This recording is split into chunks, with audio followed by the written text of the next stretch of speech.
I do ask myself why I wanted to hold a festival here at times like this when it's slightly muddy. But of course, the reason that we wanted to do it was to bring together scientists, engineers, musicians, artists, cultural activists, writers, broadcasts, and make a cultural melting pot and put science at the heart of culture.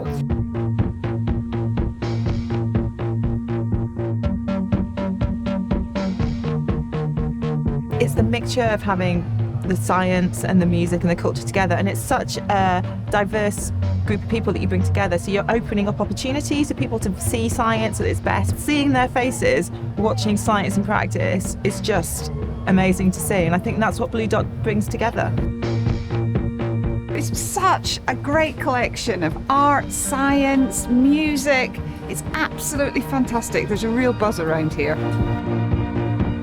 You can't be here and not be open and curious about what's going on. We've got the telescope, we've got the bands, we've got the scientists, and so an audience here, anyone spending time here, wants to learn stuff, wants to discover stuff. It's this collision of all these different cultures, you know, so there's this sort of culture of arts and music and so on, and we all think about the creative industries, but it's sort of sometimes forgotten that science is a massive creative industry as well. I'm getting to wander around and find out research that's happening in space, but also research that's happening in climate change, in materials and things I've no idea about, so I'm getting ideas about how we can bring those together. But then I go and see how you can take the science and turn it into the most beautiful art.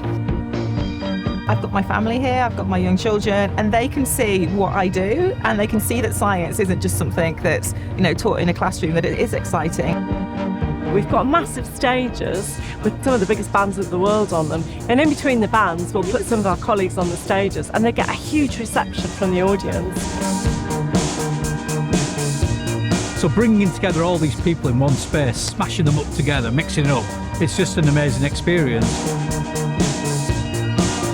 You never know where the seeds that we plant in science outreach are going to land and going to lead to. All we know is that they grow, and occasionally we get little snippets of the trees that they become, but we've got to do them, and that's what Blue Dot is all about.